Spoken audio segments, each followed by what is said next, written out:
Hello, everyone. Hope everyone's doing well. Like I say every single week, y'all put a little color on because I was like, put a little something on. I think about putting on makeup, but I got allergy eyes, so I ain't do that this time. But yeah, here we are for another video.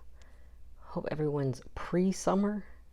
I guess it's not really summer officially yet. I don't think so. I think it's officially summer in June. I'm trying to look at my calendar. I have a calendar that tells me all of the holidays, but I don't think it's summer yet. But yeah, we're back in the corner once again. I was already writing these review on my computer, so I figured why not go back to the corner? So here we are. So yeah, I listened to "Come Home, the Kids Miss You" by Jack Harlow. Now, people have been panning, and when I say panning, I mean trashing this album. But I'm going to give a spoiler alert. I can understand after listening to it. But do I think it's the worst album ever? Let's find out. Alright, so I'm going to share my thoughts before listening. I had very low expectations. But I had a morbid curiosity, lol. So I wanted to see if it was really that bad. So I said we should see if it's really trash. I expect it to be. So yeah, we're gonna go through all of the tracks, and I'm gonna tell you what I think about everything, and overall. So Talk of the Town. Once again, he loves. I'm gonna just tell you right now. He loves samples. He does. His record. Is he signed to? I wonder. I think it said something about he's signed to. I'm reading the Pitchfork actually. I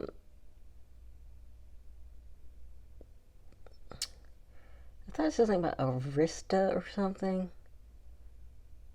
Atlantic. Okay, Atlantic imprint. So it's like a branch off of Atlantic called Generation Now. Okay. So the label has a lot of money, I'm guessing, because this one they have a Destiny Child No No No sample, which I did not like that he had this sample, but because it was just like First Class, like it's really, what you're gonna get into that. It's a really lazy use of a sample. Okay, it was just basically like, oh, I'm just gonna say something right before. It's just the same thing as First Class. You just say something before the sample, and then the sample goes, and then he says something else, and the other part of the sample. So he used the no, no, no, and then the yeah, yeah. That's pretty much it. It was very boring. He opened it up with like this very lackluster song. Like a lot of this album was meh to me. So it wasn't horrible, but it also wasn't like memorable. So that's what I think of. The first song was called Talk of the Town. I don't think I said that, but it was called Talk of the Town. It's also so short, it felt like a fever dream. Like, I know. So now I'm thinking about it, I have another critique. So this one was really short, and then some other songs were like, I think, too long. Because, it's just kind of repeating the chorus and stuff. So there was that. You know what I mean? That's it. So let's go to the second song, Young Harlezy, the title. Very unique, talking about himself. He got a Snoop Dogg feature, unless it was a sample. But I feel like it was Snoop Dogg rapping. I don't think he said anything really memorable either. Like he really trying to make it happen. Like he really trying to be. When I said that, I mean he's really trying to infiltrate. He's trying to get to the cookout. That's what I'm trying to say. He's really trying to get to the cookout. And I need people to stop inviting white people. Stop it. They can have their picnics, their get-togethers, their grill outs, whatever whatever they do when they grow. They cannot come to the cookout. I don't care how good they dance. I don't care how good they rap. I don't care how good they anything. If anything. No, I was going to say they can drive by and get food. No. No, they can't. They can't do that either. If they come with someone else who's black and that's their partner, that's fine. But we're not just inviting everybody to cook out. I'm tired of that. Okay, let's get back to the review. But basically, so the beginning of the song was really interesting. I think it was like his flow or something. That's what I'm trying to say. But he does this thing, which a lot of artists do, where it starts off one way and then it, like in the middle or like towards the end, it changes. So it did that. So I'm kind of on the fence about it after Snoop Dogg comes in because it slows down. And he also says, oh, like Nicki Minaj, I have sons, something like that, which I'm like, boy, you got 2 albums out. You just, like, it seems like you just started. You're talking about you already got sons. Like, or relax. He's really feeling himself. LOL. That's what I put in my notes. I said, shaking my head, I prefer the beginning of the song. He should have kept that flow because I'm a fan of the flow change. I have to say I'm not a fan of the flow change. So I'm not a fan of the second part. It's going to be confusing if you don't listen to the song. But after Snoop Dogg comes in, it's like a minute or 2 in or whatever. I don't know. I forgot how long the song is. Basically, it just changes everything. The beat, the flow, everything changes. Also, the production, the beat, and flow makes it seem like 2 separate songs. So it's a meh for me. So basically, sometimes people do that where they have, they flip the flow and the beat and it works. This one, it does not work. Not at all. Not for me anyway. It's not horrible, but it's typical rap guy talk, which, nothing spectacular. Which a lot of the album, it just, rap guy talk. I'm gonna be honest, sometimes there's some people who, like for me, it'd be the City Girls. Who else? City Girls. There's this rapper I just started listening to, Glorilla. I'm trying to think about a man who I would say. So basically, sometimes you can have a guilty pleasure artist. They ain't really talking about nothing, but it's just fun, okay? But this is not. But I'm not gonna give Jack that, like, at all. No, it is just, especially when I'm gonna talk about this. And being a white rapper, you definitely have to be extra unique, which I'm gonna go into a whole rant about that. But yeah. Okay, so number 3 is I Do Anything to Make You Smile. So once I saw this title, I thought it was going to be a romantic song, and immediately we get hit with I Want to Make You Smile, Bitch. Which is like, yeah, I thought it was going to be romantic and you're calling me a bitch. I know, I'm not really the subject matter of the song, but you get what I'm saying. The listener, whoever the song's about, that's just like immediately threw me off. So it's very different than I expected for sure. The subject matter is about the same. Fuck you so good, I'm so rich, you so fine, etc. Nothing super unique. I don't have super high hopes, but at least don't pull the old switcheroo. So like, I said the old switcheroo because going in, you think, oh, it's gonna be really romantic. It's not. And it distracted me, so I was laughing more than I was vibing because I was like, oh, so you just forget all that sweet stuff about making you smile, bitch. But anyway, let's go. Now this song, I hear this 45 times approximately a day. Okay, so I did skip it first class. I'm not a fan of it. I never was. It uses the sample lazy rest off nostalgia for the original song. It just never does it for me. It gets stuck in my head, and then Glamorous gets stuck in my head. I feel like I'd rather listen to Glamorous. Glamorous was a fun song.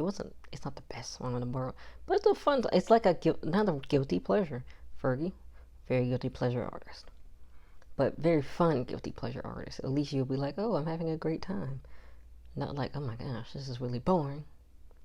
Or this is really meh, you know. Okay, so now we're gonna get to Dua Lipa. So I saw a tweet. So the song's called Dua Lipa.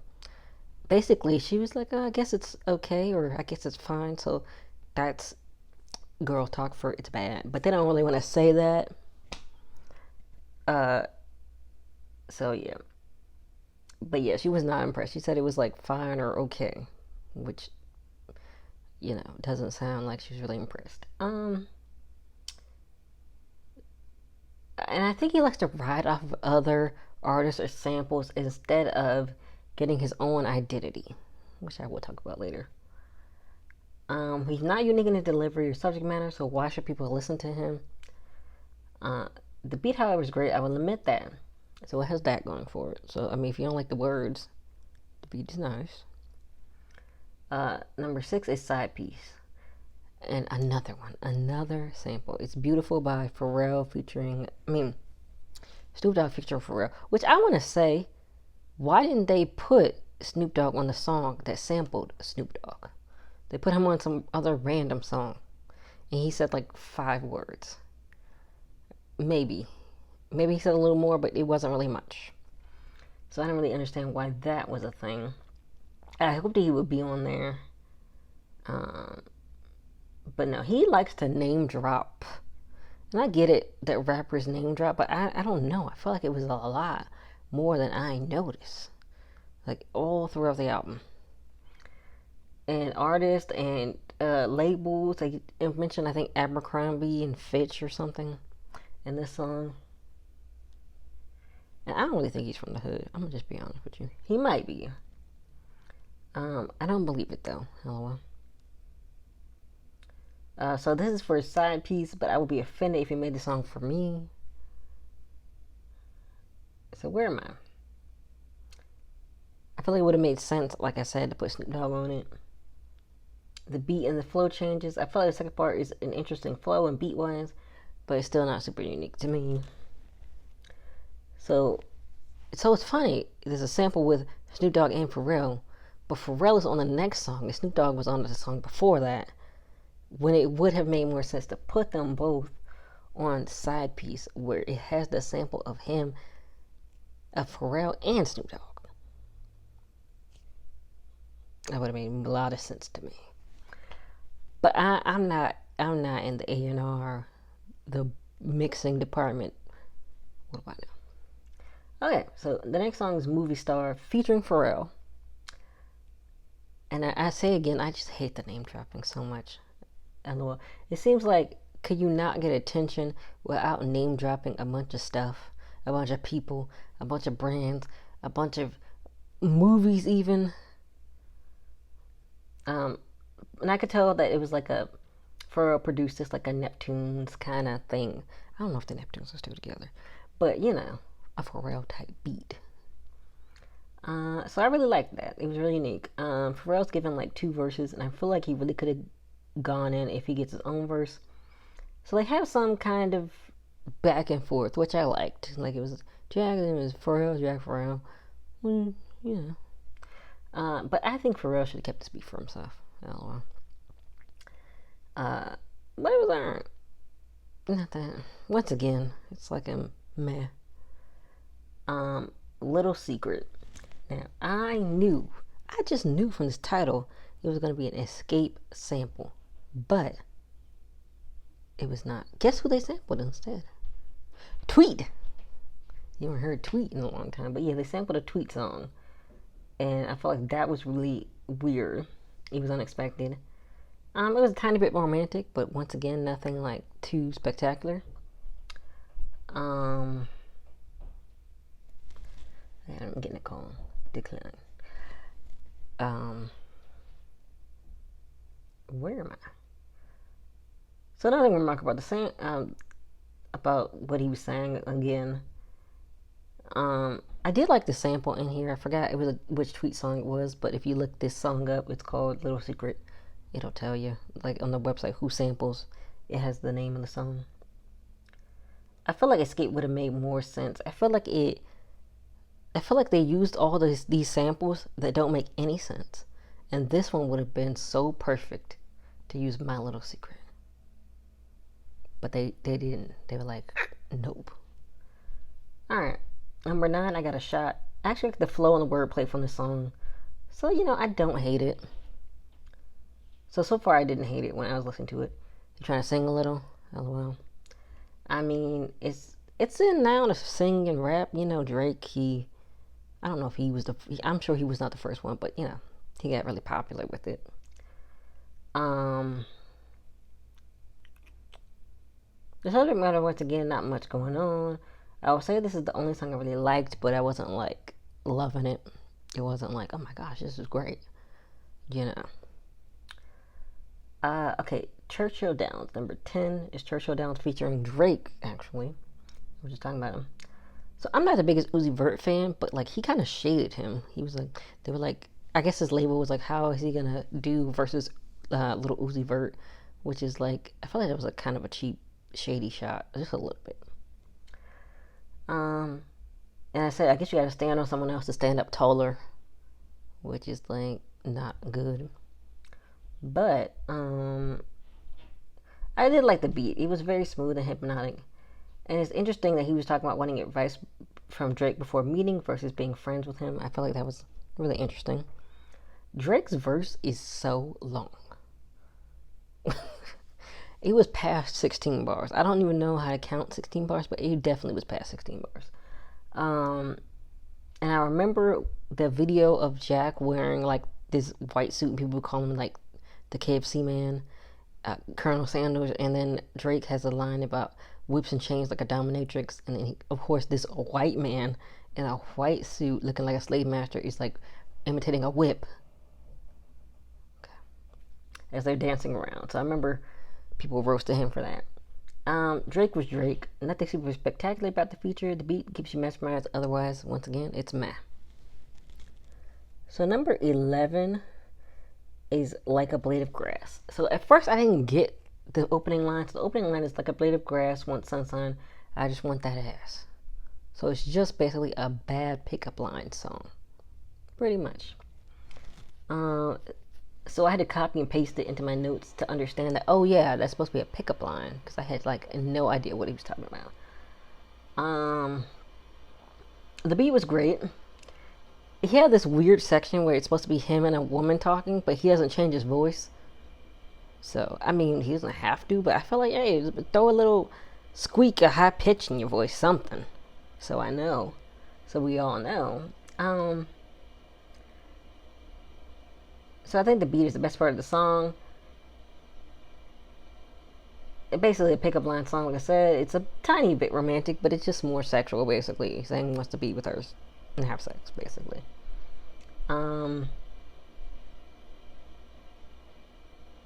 It's not bad. It's not great either. I wouldn't say it's the worst on the album. So this one and I Got a Shot, Like a Blade of Grass, I Got a Shot. It's like, those are the most ones I guess I liked, but they're not also like the great. Like, I didn't love them, but yeah.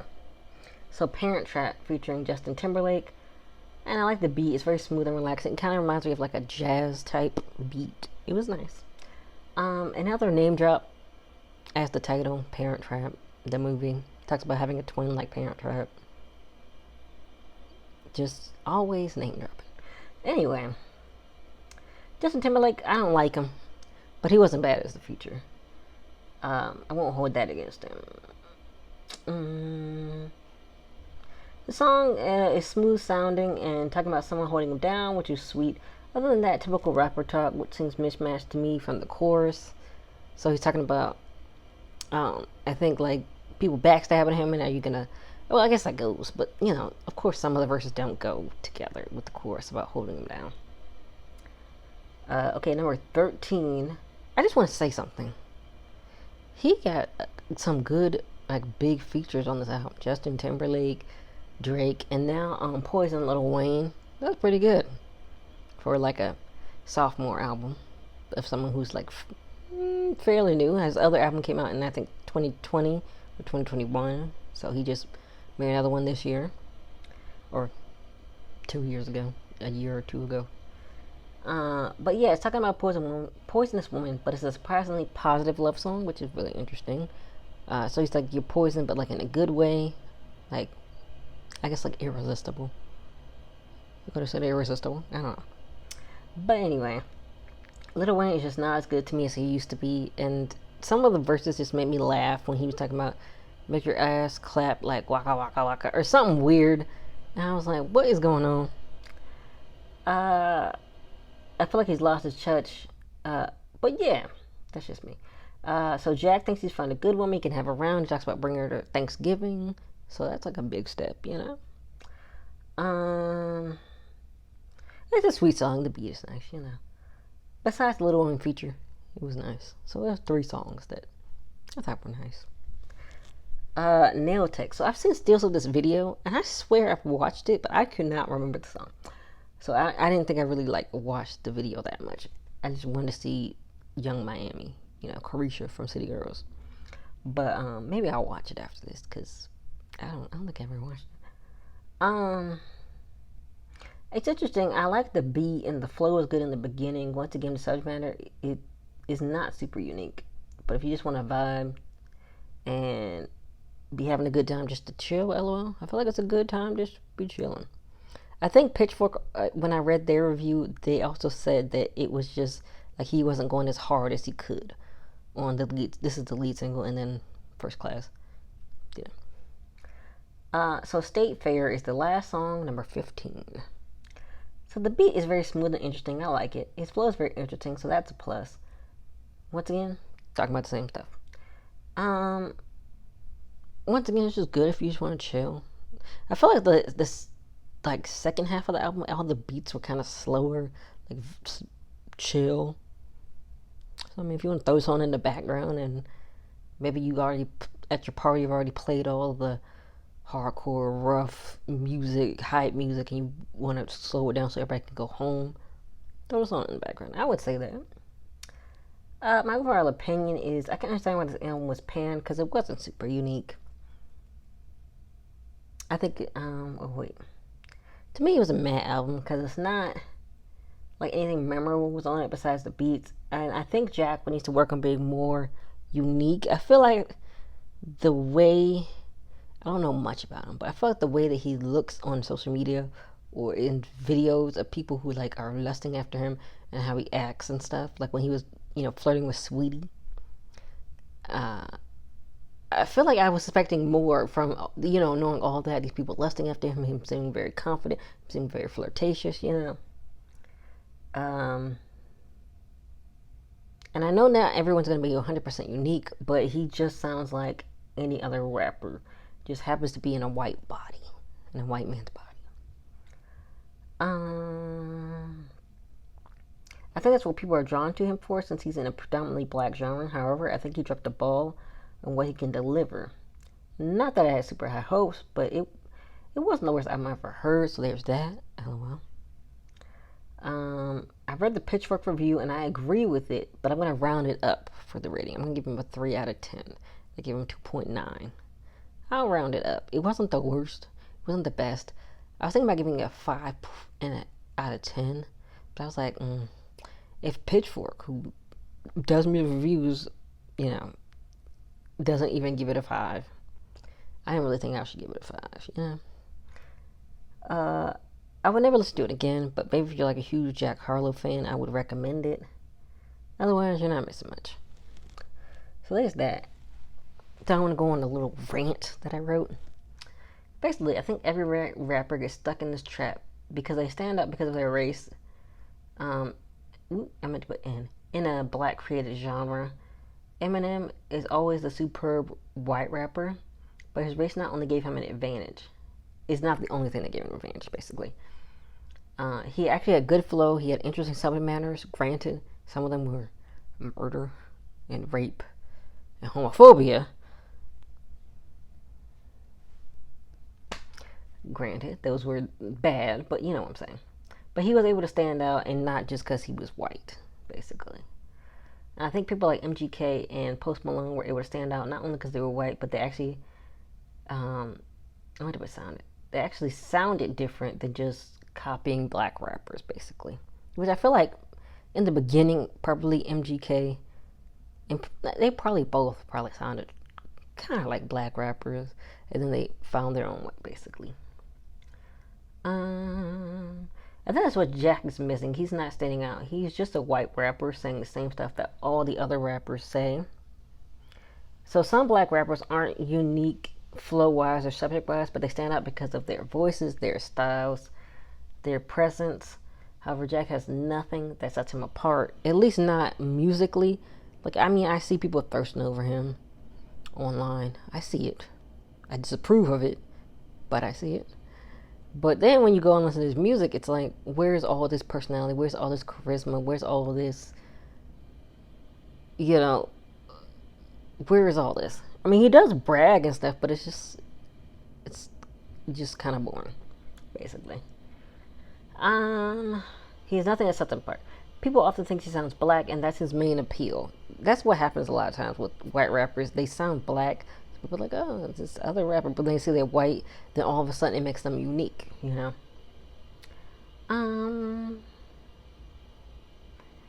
Just like Post Malone sounded black when he first started rapping, but he was able to pull away from that. Eminem never sounded black, at least not to me.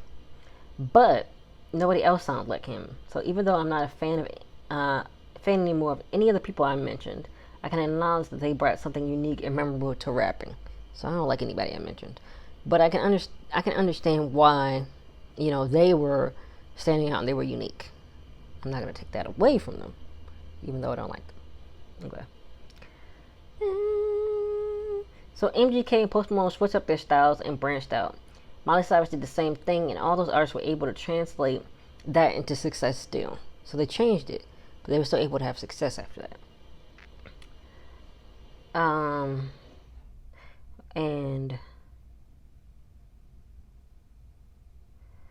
I know Miley Cyrus is not a rapper. Where did I put it?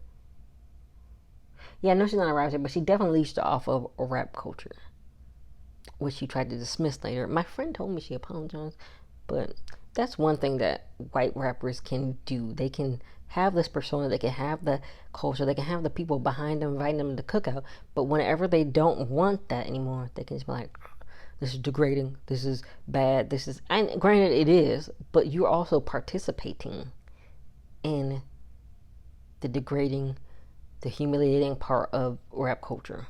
So, but you are able to just, you know, drop it whenever you want. And then, like, thinking about Bad Baby, and she was able to use her viral videos to catapult herself into becoming a millionaire, which is crazy to me. But, you know, she was able to translate that. And I think, like the Pitchfork review said, like Pitchfork said in their review, Jack Harlow is charismatic, but he just flatlines in all his songs. Even though I'm not a fan of the song Industry Baby, at least he brought some personality to that song. I mainly listen to it because I like to support Lil Nas X, even though I don't like the song. But hey, I mean, I don't stream it, but if it comes on the radio, I'll let it play, even though he's already getting paid for being on the radio. I don't have to really listen to it, but I feel like I need support. On his own songs, he just sounds so average and uninteresting. So yeah, he has a lot of improvement to make in his artistry. He doesn't have to be Eminem, but right now he sounds just like any other rapper. So he doesn't have to be Eminem, but he doesn't sound unique, like, at all. So yeah, that's my review on the album. That's my take on my rant on white rappers. What do you think about white rappers? What do you think about Jack Harlow? What do you think about the album? Have you listened to it? Have you not? Will you never? I guess I should have done this when the album first came out because it was really fresh, but I was like, well, why not listen to it this week? Have a morbid curiosity, you know? Alright, so I will see you all next week.